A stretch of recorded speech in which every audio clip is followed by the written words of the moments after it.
주영석 기자의 뉴스 속으로. 뉴스 속으로는 예방과 치료의학도 최고, 리퍼도 최고, 시니어 어르신들에게 서울 메디칼 그룹이 최고, 서울 메디칼 그룹 제공입니다. 네, 이 미국 경제가 고용 강세에 이어 제조업도 확장 국면에 들어가는 등 인플레이션이 완전하게 잡히지 않고 고금리가 계속되는 상황에서도 강력한 모습을 보이면서 탄탄하다는 사실이 지속적으로 확인되고 있습니다. 경기 침체 가능성이 사실상 사라지면서 연방준비제도는 여유를 보이며 금리 인하에 적극적이진 않은 모습이어서 이 6월 금리 인하 가능성이 줄어들고 있습니다. 뉴욕 주식시장은 맥니피센트 7으로 불리는 빅테크 7대 기업들이 이끌었는데 이제 패뷸러스 4의 시대가 왔다는 평가가 나오고 있습니다. 빅테크 7대 기업 가운데 최근 부진한 애플과 테슬라, 구글, 알파벳이 빠지고 이 엔비디아를 대장주로 메타와 아마존, 마이크로소프트 등이 증시 랠리를 주도하고 있습니다. 네, 주영석 기자와 함께합니다. 안녕하십니까? 안녕하십니까? 네, 이 미국 경제가 요즘 대단히 좋은 모습이죠. 그렇습니다.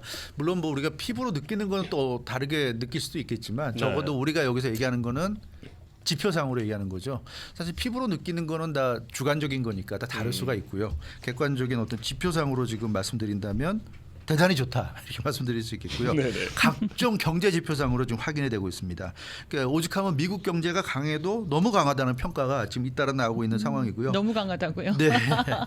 그 유럽을 비롯한 전 세계 대부분의 국가들의 경제는 미국과 비교하면 상당히 좀 어려운 모습인데 유일하게 미국만 경제가 잘 나가고 있어서 좀 이례적으로 느껴질 정도라는 그런 평가도 나오고 있습니다. 이 미국 경제가 좋다는 게 제조업에서 확인이 되고 있다면서요? 예, 그렇습니다. 네. 그 물론 뭐 이제 뭐 고용이라든가 이런 데서 항상 확인이 되지만 이번에는 그 제조업에서도 확인이 됐는데요. 미국 그 구매관리자협회 ISM이 어제 제조업 구매관리자 지수 발표했죠. PMI 3월 수치를 발표했는데 3월 PMI가 50.3으로 나왔습니다. 한 달 전 2월 PMI 47.8보다 2.5가 상승했고요.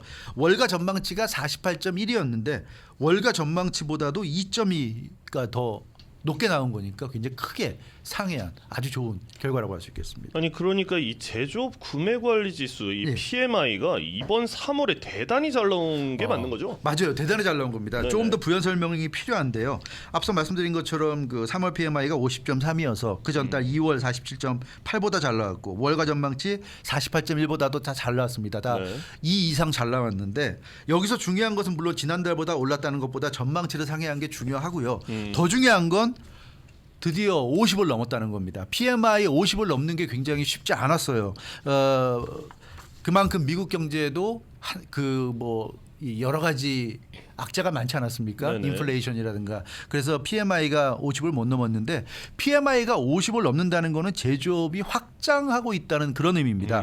그래서 50을 밑돈다는 건 제조업이 위축되고 있다는 뜻이에요. 근데 2022년 8월 이후 1년 6개월 만에 지금 50을 넘어선 겁니다. 그래서 1년 6개월 만에 확장 국면이었고 그럼 반대로 얘기하면 지난 1년 6개월 동안이 계속 제조업이 위축된 상태였다. 수치상으로. 근데 드디어 이제 수치상으로 제조업이 확장 상태로 갔기 때문에 그만큼 미국 경제가 좋다는 게 이제 이런 그 경제 지표로도 확인이 되고 있는 그런 상황입니다.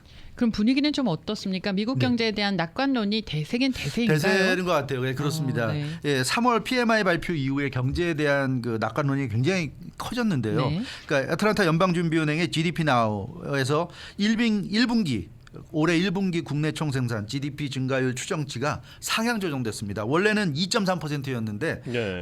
어제 PMI가 3월 PMI가 50이 넘으면서 2.8%로 0.5% 포인트 대폭 상향 조정한 것으로 나타나서 이 GDP가 이렇게 올라간다. 그러니까 올해 미국 경제가 좋을 것이다. 갈수록 또 좋아질 것이다. 이런 예측이 지금 나오고 있는 그런 상황입니다. 개인적으로 이거 되게 기분 나쁜 소식인데 연준이 금리 인하를 늦출 가능성이 높은 거겠죠? 네, 그렇습니다.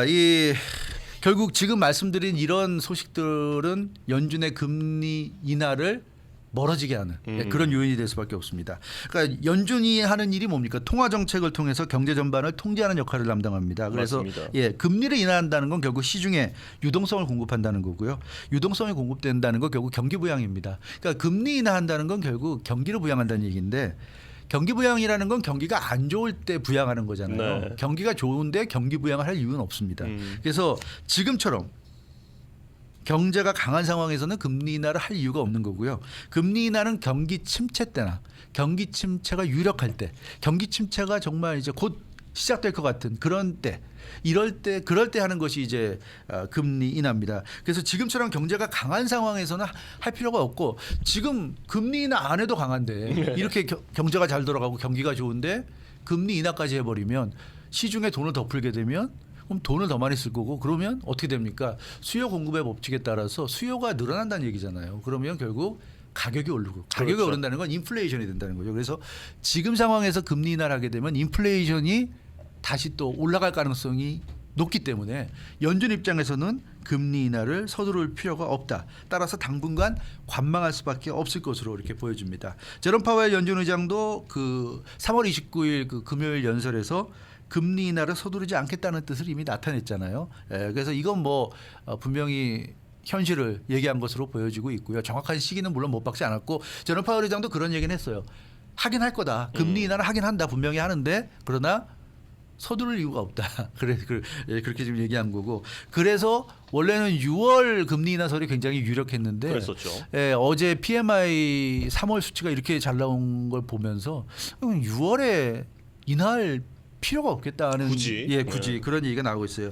그 CME 시카고 상품거래소죠. 여기서 운영하는 패드워치가 연준의 이 정책에 대해서 가장 정확하게 예측하는 것으로 유명한데, 어제 3월 PMI 나오고 나서 6월 금리 인하 가능성이 60% 밑으로 지금 하락했어요. 그래서 이런 식으로 가면 이제 점점 네. 이제 좀 더 좋은 지표가 더 몇 개 더 나오면 이제 50% 밑으로 내려가고 이제 이럴 것 같은데, 어찌되건 지금으로서는 6월보다는 이제 7월이나 그러니까 아무래도 이제 하반기 쪽으로 가서 네. 금리 인하를 하지 않겠는가, 이런 예측이 우세한 것 같습니다. 자, 이번에는 뉴욕 주식시장 관련 소식인데, 새로운 시대가 오고 있다. 이 말은 또 네. 어떤 새로운 시대. 내용입니까? 네. 새로운 시대. 뉴욕 증시는 이제 소위 네. 빅테크들이 주도하면서 상승세를 견인하잖아요. 그렇죠. 그래서 이 빅테크 중에서도 7대 빅테크 기업들이 주식 시장을 주도하는 주로 각광을 받습니다. 그게 이제 애플, 마이크로소프트, 구글 알파벳이죠. 네. 구글 알파벳, 테슬라, 아마존, 메타, 엔비디아. 이 7개 그 빅테크들이 결국 주식 시장을 주도하고, 이들 7개 주식들이 잘 나가면 주식 시장이 호황이고 화랑새가 되는 거고, 이 7개의 주식이 안 좋으면 결국 주식 시장이 부진할 수밖에 없는 그런 상황입니다. 그래서 이들 7개 주식은 거의 비슷하게 가요. 보통 한두 개가 잘 되면 나머지도 따라가서 잘 되기 마련이고, 또 한두 개가 안 좋으면 나머지도 같이 안 좋기 마련인데. 근데 이건 새로운 시대 아니잖아요. 그렇죠. 근데 이제 그것까지는 새로운 시대가 아니죠. 기존 네. 시대를 말씀드린 거고. 근데 네. 그런 7대 빅테크 기업들 사이에서 지금 변화가 일어나고 있다는 분석입니다. 그래서 7대 빅테크들이 비슷하게 가기 마련인데 7대 빅테크 사이에서 명암이 지금 엇갈리고 있다. 그것이 새로운 시대를 의미한다. 이런 지금 얘기입니다. 사실 이 명암이 엇갈린다는 거는 잘 나가고 안 나가고거든요. 네, 그렇습니다. 그러면은 지금 좀 부진한 회사들은 어떤 곳입니까? 네, 그래서 지금 말씀드린 빅테크 7개 회사를 흔히 이제 맥니퍼슨 7이라고 그렇죠. 부릅니다. M7, 맥니퍼슨 7이라고 하는데 위대한 7개 회사다 하는 의미입니다. 그래서 뉴욕 증시를 주도하는 주들인데, 이 7개 맥니퍼슨 회사 중에서 애플, 테슬라, 그리고 구글 알파벳, 이 3대 회사가 지금 부진한 그런 상황입니다. 어떻게 보면 빅7 중에서도 가장 좋았던 그렇죠. 이 세 개 회사가 지금은 또 안 좋아요. 테슬라가 올해 들어서 26%가 하락해서 그렇죠. 굉장히 많이 빠졌고, 애플도 6.5%가 빠진 그런 상황입니다. 근데 여기서 우리가 짚고 넘어가야 될 건, 테슬라는 사실상 뉴욕 증시를 이끌어왔던 견인주였잖아요. 그렇죠. 거의 대장주 역할을 해왔어요. 그래서 테슬라가 굉장히 많이 올랐고, 그래서 많이 올랐던 만큼 26%가 떨어진 거고, 애플은 테슬라만큼 그렇게 막 폭발적으로 오른 건 없었어요. 그렇죠. 없었기 때문에 애플이 6.5밖에 안 빠졌네. 테슬라에 비하면 그러지만 테슬라가 많이 올랐던 것에 비하면 26% 빠진 것도 그래도 뭐 그렇다고 할 수 있고, 애플은 반대로 그렇게 많이 오르지 않았던 것에 비하면 또 6.5면 많이 빠졌다고 볼 수 있고, 이런 상대적인 생각도 좀 하셔야 될 것 같고요. 맞습니다. 그리고 구글 알파벳 같은 경우 올해만 따지면 오늘 현재까지 14%가 올랐어요. 오르긴 올랐는데 네. 최근 3주간 급등세를 보이면서 이게 급히 만회가 된 겁니다. 3주 전만 해도 이게 마이너스였는데, 그래서 그 전까지는 고전을 면치 못하다가 최근 3주 동안에 구글 알파벳이 급등을 하고 있는데, 이게 과연 일시적인 반등인 건지 뭐 앞으로 계속 이렇게 오를 건지 이건 아직까지는 판단하기가 좀 어렵다. 맞아요. 유보를 해야 될 것 같아요. 그래서 애플, 테슬라, 구글 알파벳 요 세 가지를 일단 그 맥니퍼슨 세븐에서 좀 떨어지는 3개 회사로 지금 분류가 되고 있습니다. 그러면 반대로 7개 회사 가운데 4개 회사는 좋다는 의미네요. 네, 맞아요. 그 4개 네. 회사를 묶어서 요즘 페포라고 합니다.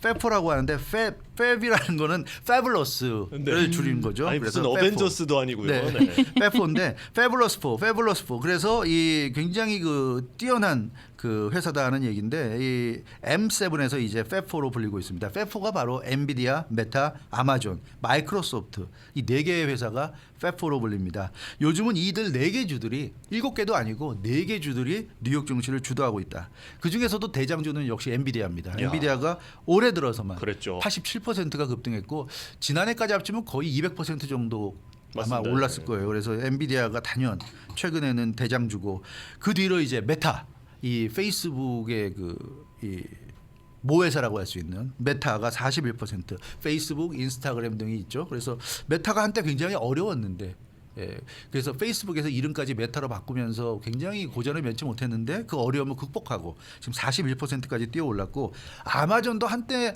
굉장히 좀 뭐라 그럴까 이 정체가 돼가지고 그렇죠. 네, 박스권에 갇히고. 박스권에 갇혀서 네. 잘 오르지 않았는데 이 올해 들어서 계속 지금 상승세를 타면서 지금 25%까지 오르면서 순항을 하고 있고요. 마이크로소프트도 15% 오름세, 좋은 흐름 유지하고 있습니다. 그래서 이들 빅4, 팹4가 요즘 뉴욕 증시에서 가장 뉴욕 증시를 가장 앞에서 리드하고 있는 그런 주식회사라고 할 수가 사실 있습니다. 뭐 아마존 급등 같은 경우에는 좀 제조업 아까 말씀하신 네. 제조업 확장이랑 좀 맞물려 있는 게 그런 아닌가 것도 좀 싶은데. 있죠. 네네. 네.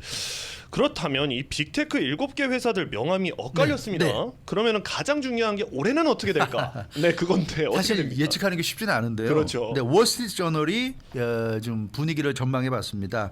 그 맥니퍼슨 세븐 중에서 파블러스 4가 뉴욕 증시 랠리를 주도하고 나머지 3개 회사들이 부진한데 당분간은 그런 분위기가 계속될 것 같다는 게 월스트리트 저널의 분석입니다. 네. 테슬라 같은 경우가 세계 전기차 시장에서 선전해 왔지만 최근에 중국 전기차 회사들이 거센 공격을 하고 있어서 테슬라가 협공을 받고 있어요. 중국 전기차 회사들이 기술력은 테슬라에 떨어지지만 가격 경쟁력이라는 무기가 아주 강력하기 때문에 테슬라 차에 비해서 훨씬 싸다는 점을 내세워서 테슬라를 강하게 지금 밀어붙이고 있고 애플 같은 경우는 이제 미국과 유럽 등 세계 각국으로부터 반독점 소송을 지금 당하고 있지 않습니까? 네. 그렇죠. 근데 이게 굉장한 악재로 지금 평가받고 있어요. 애플의 정체성이 바로 폐쇄적 생태계인데 그거를 지금 사실상 해체하라는 요구가 바로 이 그 반독점 소송이기 때문에 애플 입장에서는 이걸 받아들이게 된다면 이제 더 이상 그 폐쇄적 생태계를 유지할 수 없고 그러면 이게 무슨 얘기냐면 폐쇄적인 생태계를 딱 정해놓고 가두리 뭐 울타리를 딱 막아놓고 그 안에 있는 자기들 그 고객들 상태로 계속 돈을 이렇게 좀 벌었는데 이제는 공정한 경쟁을 해야 된다는 얘기잖아요. 다른 회사들하고 그러면 애플이 굉장히 어려울 수 있고 또 애플의 문제는 아이폰 외에 뚜렷한 미래 산업이 지금 없다는 겁니다. 뭐 테슬라 같은 경우는 뭐 스페이스 X도 있고 사실은 많은 게 있어요. 근데 애플은 없잖아요 지금. 그래서 이 아이폰이 이렇게 정체에 부딪혔는데 아이폰 판매가 정체되고 있는데 뭐가 있나 그런 면에서 빅테크 중에서도 미래에 대한 비전이나 전망이 가장 좀 불투명한 회사가 애플로 지금 꼽히고 있어서 애플 같은 경우도 이 지금의 부진이 조금 오래 갈 수도 있지 않을까 하는 지금 예측이 나오고 있는데 아무튼 뭐 예측은 예측이니까 네, 또 지켜봐야겠죠. 지켜봐야겠죠. 네, 뭐 애플은 디자인밖에 없다라는 생각이 자꾸 드네요. 네, 네 감사합니다. 네, 주영석 기자였습니다. 뉴스 속으로는 예방과 치료의학도 최고, 리퍼도 최고, 서울 메디칼 그룹 제공이었습니다.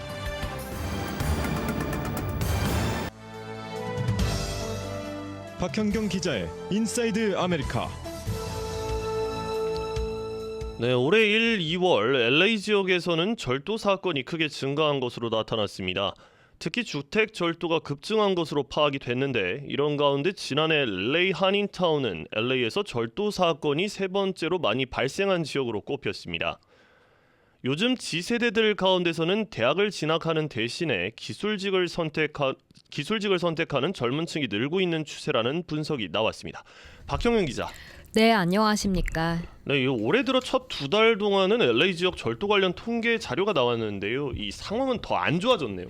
네, LAPD 통계 자료를 바탕으로 범죄 통계 분석 사이트죠. 크로스타운이 어제 전한 내용을 보면 올해 절도 범죄 악화됐습니다. 네. 올 1월과 2월 2달 동안 LAPD 관할 지역에선 절도 사건이 2,600건 가까이 발생했습니다. 절도 사건은 네, 총 2,576건이 일어났는데요. 2달 동안에요. 네, 그렇습니다. 1년도 아니고. 네, 1년 전이었던 2023년 1월과 2월에 비해서 7.3%가 늘어난 겁니다. 그러니까 네. 한 달 동안에 1,300건씩 일어났다는 거예요. 그러니까요. 네. 와, 절도는 보통 그 대상을 두 가지로 나누잖아요. 뭐 주택 절도가 있고 또 상업 절도가 있는데 이와 관련해서는 뭐 어떤 추세가 두드러진 게 있을까요? 네, 상업 절도는 감소한 반면 이 주택 절도는 오히려 늘어났습니다.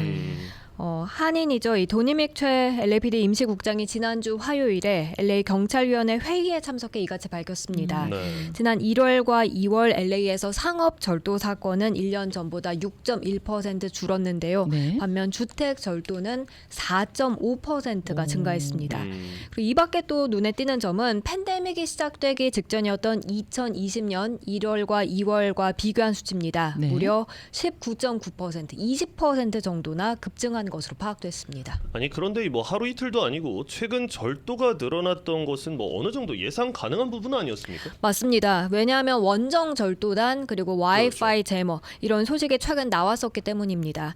칠레 등 남미에서 관광 비자 받아서 미국에 입국해서는 절도를 벌이는 게 드러났고요. 이 와이파이 제머 여기서 제머란 전파 방해 장치를 뜻하는데요. 주로 인터넷이나 GPS 같은 신호등을 방해하고 교란하는 데 사용됩니다. 그렇게 절도범들은 이 장치를 악용해서 그 와이파이로 작동되는 CCTV나 아니면 경보기, 알람 같은 걸 다 어머나. 따돌려 버리는 겁니다. 네. 네. 이런 소식이 나오면서 절도 사건은 늘어났을 것으로 어느 정도는 예상할 수 있었습니다. 와. 되게 기술이 좋아지면 좋은 게 아니에요. 네. 악용하고 있는 그렇죠. 그런 부분인데 그러면은 당국도 이걸 알 거 아닙니까? 그러면 범죄 예방에 좀 더 신경을 써야 되는 거 아닐까요? 안 그래도 이 당국은 관련 문제를 논의하고 대책 마련에 나섰습니다. 네. 도미닉 최 임시국장은 최근 여러 차례 열린 경찰위원회 회의에서 원정 절도단 관련 내용을 논의했는데요. 네. 지난달 12일 회의에선 여러 기관들과 함께 태스크포스를 구성했다고 발표했습니다. 네.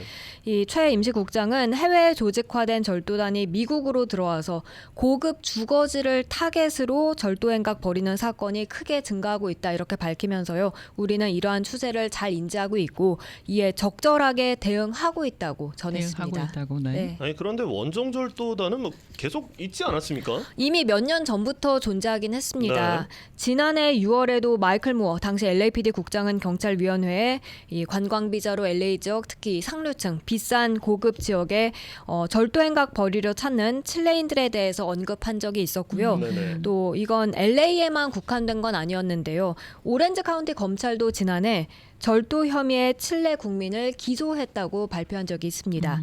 그리고 작년 4월엔 신시내티 한 TV 방송국이 이 칠레 절도 범죄에 대해서 보도한 적이 있었습니다. 물론 이처럼 새로운 추세는 아니라고 해도 네. 사실 최근 주택 절도 범죄 매우 심각해지면서 주민들은 다시 불안해할 수밖에 없었습니다. 네. 그 지역별로 한번 알아보고 싶은데요. 우리가 살고 있는 한인타운은 그 절도가 얼마나 많이 발생하고 있나요? 많이 발생할 듯 하다라는 생각은 드는데요. 맞아요. 작년 네. 한 해 동안 LA 한인타운에선 총 437건 절도 사건이 있었는데요. 와, 네. 이게 LAPD 관할 지역으로 봤을 때 한인타운이 세 번째로 절도 사건이 많이 일어난 지역으로 꼽힌 겁니다. 이야, 네. 정말 무서워서 못 살겠네요. 예. LA에서 가장 절도가 많이 벌어진 지역은 지난해 어디였습니까? LA 다운타운이었습니다. 아, 아무래도 인구 밀집도가 높다 보니까 절도 사건 숫자로만 따져봤을 때 가장 많이 발생한 것으로 보여집니다. 네네. 작년 한 해 총 848건 절도 사건이 일어났습니다. 이어 두 번째가 셜몬옥스였는데 456건 절도 사건이 있었습니다. 그렇게 이 두 곳을 비교해 봤을 때 LA 다운타운에서 특별히 얼마나 더 많이 절도 사건이 벌어졌는지 쉽게 알 수 있습니다. 아무튼 LA 다운타운과 셜몬옥스가 한인타운보다도 절도 사건이 더 많이 벌어진 두 지역이었는데요. 이 두 지역 간의 차이가 있긴 했습니다. LA 다운타운은 상업 절도가 많이 발생했고 그렇겠죠. 셜먼옥스는 단독 주택들이 좀 있다 보니 주택 절도가 많았는데요. 이 셜먼옥스에서 벌어진 절도 456건 가운데 과반인 56%가 이 주택 절도로 드러났습니다. 뭐 일단 주택 밀집 지역이고요. 다운타운이 또 오피스들이 많아서 그런 모양이네요. 네. 네. 자, 그러면은 단독 주택을 대상으로 한 절도가 많이 벌어진 지역을 좀 살펴볼까요? 그 셜먼옥스가 두 번째 자리한 것이었고요. 예. 셜먼옥스보다 더 단독주택에서 벌어진 절도가 많았던 곳이 엔시노였습니다. 317건. 네. 그리고 두 번째 셜먼옥스에 이어서 이제 세 번째는 한인들도 많이 거주하는 곳이죠. 이 그라나다 힐스. 총 254건이 발생했고요. 많이 발생했네요. 네, 네. 그 다음이 우드랜드 힐스 그리고 타자나 순이었습니다. 네, 다음 소식입니다. 이 대학 졸업장이 귀한 몸은 옛말이 됐다고 하는데 이 요즘 상당수 G세대 이 젊은 층들은 대학 진학 대신에 기술직을 선택을 한다고요? 네, 월스트리트저널이 어제 전한 내용입니다. 네. G세대는 어떻게 공구벨트 세대가 되고 있는가라는 제목의 기사를 실었습니다. 신문은 올해 20살의 테너 버제스란 남성의 스토리를 소개했는데요. 버제스는 고등학교 졸업 후에 또래와는 사뭇 다른 길을 걷고 있다고 해요. 지난해 가을 한 직업훈련학교에서 9개월 과정에 용접 수업을 수료한 겁니다. 용접이요. 네. 매일 아침 그래서 캠퍼스 대신에 샌디에고에 있는 한 병원으로 출근해서 용접 그리고 배관 설치를 돕는 일을 한다고 하는데요. 대학 졸업장은 못 받게 됐지만 후회는 없다고 했습니다. 일반 사무직보다 현장에서 뛰는 게 적성에도 맞고 또 약 5년 뒤를 바라봤을 때 높은 연봉을 받을 수 있을 것 같다고 했습니다. 그렇게 버제스는 나만의 진로를 찾고 싶어 하면서도 대학에 갈 생각이 없는 그런 사람들을 위해선 현명한 길인 것 같다고 말합니다. 자기가 하고 싶은 거 하는 거예요. 그럼요, 그럼요. 요즘 그 대학 진학 대신에 기술직을 선택하는 젊은 층이 늘어나고 있다고 하더라고요, 실제로. 네, 이건 지난 수십 년 동안 대학 등록금이 치솟아서 아무래도 부담이 커진 데 더해서 네. 이제 졸업장이 주는 효용 가치는 좀 낮아졌다는 인식이 확산한 데 따른 걸로 보입니다. 실제 지난해 미국에서 직업훈련 컬리지에 등록한 학생 수가요, 그 전년에 비해서 16%나 증가했습니다. 네. 2018년 교육 분야 비영리 단체 NSC가 관련 데이터를 추적한 이후 이건 최고 수준을 기록한 것이었고요. 그렇군요. 네, 같은 기간 건설 기술을 공부하는 학생, 또 차량 유지 보수 등을 배우는 학생도 각각 23% 그리고 7% 늘어났습니다. 뭐 사실 기술을 익히고 하면은 나중에 자기 사업도 할 수 있으니까 그렇죠. 다 좋기도 하죠. 예. 그렇죠. 근데 이 용접이나 배관 등의 업무가 이 얼마나 버는가도 중요하지 않겠습니까? 이 높은 수익을 안겨주면서 기술직에 대한 부정적인 이미지도 사라지고 있다고요? 그렇습니다. 지난해 건설직 신규 직원의 임금은요, 그 전년 대비 5.1%가 올라서요. 48,089달러를 기록했습니다. 네. 그리고 같은 기간 서비스 분야 종사자 임금 인상률 2.7%로 39,520달러에 그쳤고요. 차이가 있었고 또 건설직 신입사원 연봉 중간값이 회계사, IT 유지보수업계 수준을 넘어선 지 이미 4년째라고 합니다. 급여 분석업체 ADP가 그렇게 네. 설명하고 있습니다. 이러니까 대학 갈 필요 없다라는 얘기가 나오는 거죠. 제 주위 지인분 가운데 UCLA 졸업하셨거든요. 그런데 네. 기술학교를 다시 갔어요. 그래서 지금은 아주 탄탄한 직장 생활을 하고 있는데 저에게 내가 왜 UCLA를 갔느냐. 그때 갈 때는 기분이 좋았는데 조금 더 일찍 기술학교로 갔었으면은 훨씬 더 연봉이 많이 높아졌을 텐데 이런 얘기를 웃으면서 한 적이 있습니다. 제 친구도 네. 대학 나와서 이제 회사 다니다가 이제 네. 그만두고 도베이를 배웠습니다. 도베이를. 아, 네. 근데 왜냐하면 그게 3D 업종이기 때문에 안 네. 한단 말이에요, 젊은 아, 층은. 그렇군요. 근데 그게 한 달에 1,000만 원씩 벌어. 한 달이면 1,000만 원이네요. 한 네. 달이면 네네. 한 달에 1,000만 원씩 벌어. 와, 근데 젊은 층이 많이 없기 때문에 굉장히 블루오션이라고 하더라고요. 그렇군요. 네, 알겠습니다. 감사합니다. 고맙습니다. 네, 박현경 기자였습니다.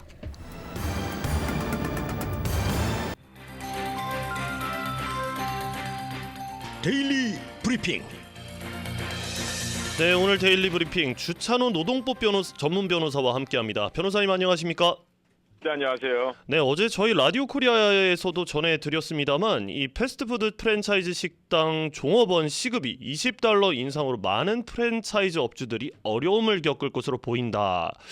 이 얘기인데 이 어려움을 조금이나마 덜기 위해서 캘리포니아 주지사 게빈 뉴섬 캘리포니아 주지사가 급하게 또 한 가지에 관련된 법에 서명했다는 소식이 있네요. 이게 좀 반가운 소식 아닙니까? 어떻습니까? 네, 일부의 패스트푸드 프랜차이즈 업주들에게는 반가운 소식입니다. 네. 법명은 AB 610이 되겠고요. 말씀하신 것처럼 임금 인상법이 어제부터 실행이 됐습니다. 이 AB 610은 $20 임금 인상 법률에 적용되지 않는 새로운 예외와 면제 대상의 가맹점을 만든 법이 되겠습니다. 다시 말해서 일부분의 프랜차이즈를 임금 인상법에서 제외시킨 법이 되겠는데요. 네. 공항, 호텔 또는 박물관 같은 이런 특정 장소에 있는 가맹점을 임금 인상법에서 제외시킨 법이 되겠습니다. 이 법은 즉시 발효가 되겠고요. 이 AB 610은 불과 일주일 전에 긴급법으로 통과가 되고 주지사가 서명을 했습니다. 이렇게 갑작스럽게 비상사태로 패스가 되고 이 법안의 발효 시점도 임금 인상 날짜인 4월 1일 어제 날짜로 실행이 같이 됐습니다. 다시 말해서 굉장히 좀 서두른 법안이 되겠고요. 임금 인상 일주일 전에 갑자기 이 면제 대상으로 일부 가맹점을 뺀 이유는 당연히 이 내셔널 체인을 소유한 이 프랜차이저들의 로비 활동으로 이루어졌다고 생각하시면 되겠습니다. 네, 앞서 뭐 공항, 호텔, 박물관 이렇게 예를 들어 주셨는데 이렇게 면제되는 패스트푸드 식당들의 장소가 정확하게 뭐 정의가 되어 있는 게 있나요? 네, 이 명백한 정의를 내리고 있습니다. 예. 특정 지역 안에 위치한 이 패스트푸드 레스토랑 가맹점들은 $20의 시급을 지불할 의무가 없는 면제 대상들이 됐고요. 네. 말씀드린 것처럼 공항, 호텔, 뮤지엄, 박물관, 카지노, 그 다음에 식료품점, 그 다음 놀이공원, 또한 기업이나 캠퍼스 내에 있는 가맹점들은 면제를 받게 되겠습니다. 이벤트 센터도 말씀을 드렸는데요. 이벤트 센터는 좀 더 구체적입니다. 2만 스퀘어풋 이상 되는 장소 또는 1000석 이상이 되는 공간의 조건이 만족이 돼야 되고요. 주로 공연을 하는 콘서트 홀이나 스포츠 경기장, 컨벤션 센터 등등이 되겠습니다. 또한 상업적으로 운영되는 놀이공원, 팀파크가 되겠죠. 입장 시에 입장권이 필요한지 여부에 관계없이 이 공원과 함께 운영되는 패스트푸드 가맹점들은 면제 대상에 포함이 되겠습니다. 혹시라도 분쟁이 생겼을 때는 이 면제 대상이다라는 입증 의무는 당연히 이 가맹점에게 주어지겠습니다. 아니 근데 여기서 좀 궁금한 점이 이 제외 조항에 들어가는 이유가 있습니까? 이곳들이? 예, 일단 제외 조항에 들어가는 큰 이유는 이 면제된 가맹점들이 이 공항과 같이 일반적으로 음식이 반드시 필요한 지역이라는 사실이 되겠습니다. 네. 그러면은요. 네. 제가 맥도날드에서 이제 만약 일을 한다고 하면 공항 안에도 맥도날드가 있잖아요. 예를 들면. 그렇죠. 물론이죠. 네. 그러면 LA 한인타운에 있는 그 라디오 코리아 앞에 있는 맥도날드에서 일을 하면 시급이 $20인데 네. 제가 공항 안에 있는 맥도날드에서 일을 하면은 시급 $20가 안 되는 거잖아요. 맞습니다. 차등 지급이 되겠죠. 네네. 이게 이해가 될까요, 직원들에게? 네, 이해가 되기 힘듭니다. 왜냐하면 사실 이 시간을 많이 기다려왔고 그 다음에 $20라는 이 폭넓은 임금 인상에 대해서 기대를 많이 했는데 네. 사실 이번 이렇게 면제 대상을 만든 이유를 보게 되면 사실 어느 정도는 논리적입니다. 공항이나 박물관 같은 이러한 특정 지역에서는 네. 사실 소비자들이 다른 곳을 갈 수 있는 어떠한 초이스가 없는 곳입니다. 그렇죠. 그래서 예를 들어서 버거킹이나 팬다 익스프레스 같은 가맹점들이 공항에서 사라진다면 소비자들, 여행객들이 정말 큰 어떠한 타격을 그리고 불편함을 얻게 되는 거고요. 네. 또 한 가지는 상업용 건물들이 임대를 하는데 만약에 이 가맹점들을 잃기 시작하면 정말 큰 그런 어려움이 있지 않을까 하는 여러 가지 측면에서의 걱정으로 패스된 법이라고 보시면 되겠습니다. 그런데 그게 직원들의 시급하고 어떤 연관이 있는지 잘 연결이 잘 안 됩니다. 네, 예를 들자면 네. 직원들의 시급이 올라가면 운영 비용이 굉장히 늘을 거고요. 예. 지금 이 법을 만든 이 의원에 의거하면 사실 이런 가맹점들이 공항에서 빠지게 되면 굉장히 힘들다. 큰 타격을 입을 것이다라는 말이 되고요.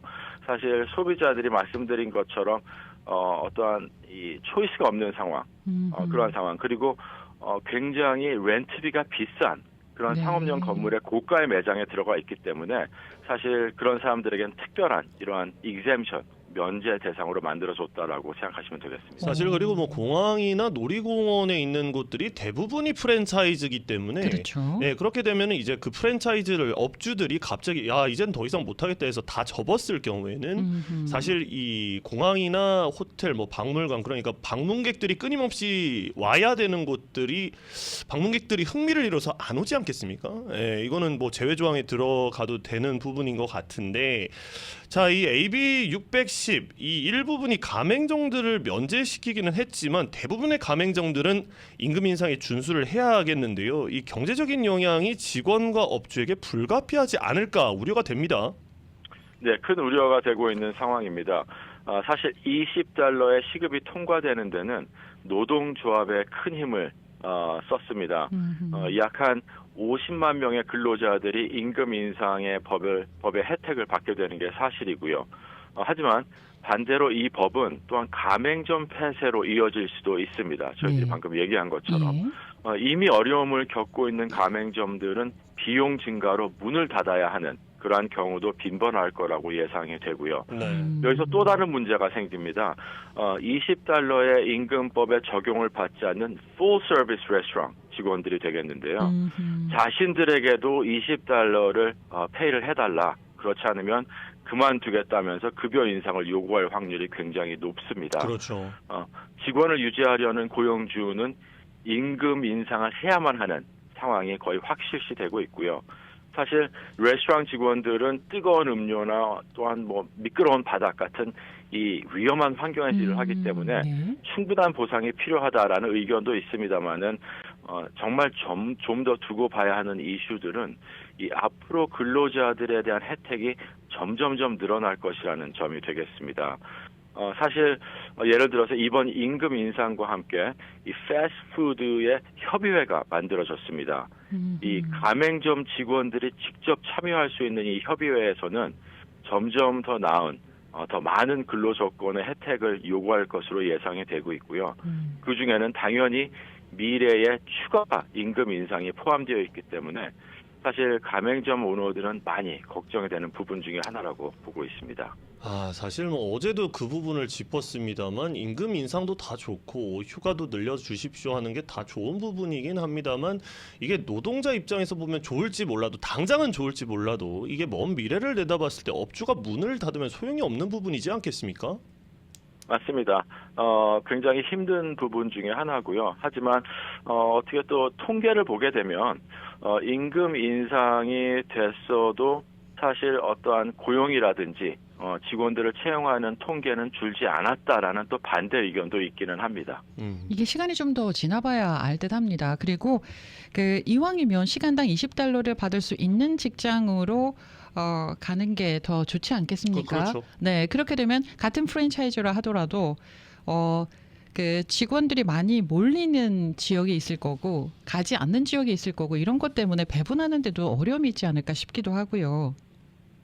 네, 그래서 지금 추측 중에 하나는 예. 이러한 프랜차이즈 산업이 좀 슬로우 다운 하지 않을까 그런 예상도 하고 있습니다. 네. 아무래도 이거 좀 언발의 오줌 누기라는 속담이 있지 않습니까? 예, 개빈 뉴섬 주의사가 급하게 이렇게 좀 갑작스럽게 좀 통과를 시킨 그러니까 의회에서 주의회에서 시킨 이유가 아무래도 있지 않을까요? 다른 이유가? 네, 이 법을 제안한 의원이 특별한 이유를 밝히지는 않았습니다. 이 법은 이제 AB 610을 얘기하고 있는데요. 그렇죠. 하지만 이 면제된 가맹점을 보면 말씀드린 것처럼 호텔과 공항 같이 일반적으로 음식이 반드시 필요한 지역이라는 사실입니다. 그리고 사실 소비자들이 여행객들이 다른 곳으로 갈 데가 없는 초이스가 없는 지역들이 되겠고요. 방금 말씀하신 것처럼 공항에 버거킹이나 판다 익스프레스 같은 그러한 가맹점들이 갑자기 음식 가격을 높이 올리거나 아니면 아예 없어진다면 여행객들이 굉장히 불편을 겪을 게 분명합니다. 그리고 사실 $20의 임금 인상법과 그 면제 대상법인 AB 610을 쓴 사람은 똑같은 사람입니다. 크리스 홀든 의원인데 이 홀든 의원이 임금 인상법을 사실 너무 급하게 내놓은 게 아닌가. 그리고 이 고가의 매장의 가맹점을 잃기 시작하면 말씀드린 것처럼 이 상업용 건물들이 많은 인컴, 이 렌털 인컴을 잃게 되고 특히 공공 건물들은 더욱더 큰 타격을 받을 것이라는 생각을 이 의원이 사전에 못했다라는 의견이 상당히 많습니다. 그래서 임금 인상이 현실로 다가오면서 임금 인상법이 실수다라는 것을 인정하고 싶지 않아서 AB 610 같은 다른 법안을 통해서 이 임금 인상법의 최악의 일부분을 고치고 있다는 해석입니다. 다시 말하면 사실 상처에 그냥 반창고를 붙이고 있다고라고 볼 수 있겠습니다. 네, 그 노동법의 역사에서요, 이 네. 임금이 시간당 임금이 갑자기 급격히 올랐던 시점이 그 전에도 혹시나 있을까요? 예, 이렇게 폭이 높게 오른 적은 없습니다. 하지만 그래도 적절한 폭이 올랐을 때 여러 가지 통계를 보게 되면 사실 지금처럼 많은 우려를 하고 그다음에 채용에 어떠한 프리즈가 있을 거고 그런 어떠한 불안감이 많았었는데 통계를 보면 그렇지 않고 여전히 계속 채용이 있었고 그다음에 이 고용 증가도 있었다라는 통계를 반대편의 입장에서는 내놓고 있습니다. 사실 이 캘리포니아주가 그랬기 때문에 저희가 단계적으로 5단계에 걸쳐서 임금 인상을 하지 않았습니까? LA도 그렇고 LA 카운티도 그렇고. 그런데 맞습니다. 이게 사실 지금 방금 변호사님께서 짚으신 $20 인상안은 어제 저희도 짚었습니다만 무려 30% 인상이란 말이죠. 그렇게 되면은 이게 업주들 입장에서는 감당이 될까 싶은데 좀 어떻습니까? 업주들 입장에서는 굉장히 힘들죠. 사실 저희 클라이언트들 가맹점을 가지신 분들도 봐도 사실 스몰 가맹 프랜차이즈는 주인이 직접 일할 때가 상당히 많습니다. 그러죠. 그 이유 중에 하나는 이런 이 웨이지를 아끼기 위해서 이 노동비로 나가는 임금을 아껴야지만 어떤 프로핏 마진이 높아지기 때문에 직접 일하시는 분들이 있는데 이렇게 많이 정말 급료를 올려놓으면 운영비가 당연히 올라갈 거고 그렇게 되면은 이미 인플레이션 때문에 좀 힘든 그런 가맹점들이 많이 있는 걸로 알고 있는데요. 좀 더 힘든 그런 상황이 벌어지지 않을까 하는 추측이 굉장히 많습니다. 그 프랜차이즈 점들도요. 본사가 직영을 하는 것도 있지만은 지점 하나하나 주인이 다른 경우도 있거든요. 그러면은 그 주인이 하나하나 다른 가게일 경우에는 소규모 가게가 돼버리는 거란 말입니다. 프랜차이저라는 타이틀은 굉장히 큰 타이틀이지만 운영 방식은 그냥 작은 가게 하나 정도로 생각이 드는데요. 그런 분들에게는 타격이 훨씬 더 크지 않을까 싶어요. 예, 맞습니다. 그렇기 때문에 말씀드린 것처럼 이 제안한 의원이 그런 모든 것을 고려하지 않고 너무 급하게 이런 법을 내놓지 않았나 하는 상황이고 사실 법을 발효하기 위해서는 1년, 2년, 3년 전부터 준비를 하고 그다음에 통과가 되는데 이 AB 610처럼 일주일 만에 통과가 되고 패스가 돼서 바로 실행이 된다는 얘기는 그만큼 급하게 뭔가 좀 고쳐놔야 되는 부분이 있지 않았나 하는 생각입니다. 혹시나 이렇게 만들어진 법이 시행을 하다가 좀 문제가 있다 그러면 그 법 자체가 없어지는 경우도 폐기되는 경우도 있나요? 폐기될 가능성도 없지 않아 있다라는 주장이 많고요. 그리고 폐기돼야 된다는 주장이 상당히 많습니다. 그렇겠죠. 네. 네. 예. 그렇지만 하지만 이제 이 실행이 되는 것을 보고 그다음에 노동 시장에 어떠한 악영향을 주는지 좀 본 다음에 그다음에 이 법이 도전을 받지 않을까 하는 생각이 듭니다. 사실 이 임금 인상안 가지고 제가 주찬호 변호사님이랑 그 굉장히 취재 많이 하지 않았습니까, 변호사님? 네, 지금 맞습니다. 이게 사실 임금이 오른다는 것이 저희 그 뭐 제가 특정 업계를 이렇게 예를 들 수는 없겠습니다만 괜히 타격이 갈까 싶어서 근데 이제 그 특정 업계에서도 임금이 오르면 오를수록 이게 노동 집약적인 그 업계에서 이런 게 타격이 많단 말이에요. 왜냐하면 사람들을 많이 쓰니까요. 네. 네, 그렇게 되면 이게 프랜차이즈 업계는 앞으로 이게 직원들한테도 별로 좋지 않은 거 아니겠습니까? 왜냐하면 가게들이 사라지면 일할 데가 없으니까요. 예, 결과적으로는 만약에 사라진다면 그리고 비즈니스가 없어진다면 제일 큰 타격을 입는 거는 노동자들이 그렇죠. 되겠습니다. 그렇죠. 네. 예, 그리고 또 한 가지는 사실 $20를 페이해라라고 얘기하지만 사실 $20를 안 받고도 일을 하겠다라는 직원들이 또 있을 것 같고요. 그렇다면 그런 직원들은 사실 체류 신분이 안 되는 직원들이 있을 수도 있겠고요. 네. 그런 걸 봤을 때 사실 여러 가지 불가피하게 부작용이 생기지 않을까 하는 우려도 상당히 많습니다. 네, 알겠습니다. 변호사님 감사합니다. 네, 감사합니다. 네, 노동법 전문 주찬호 변호사였습니다.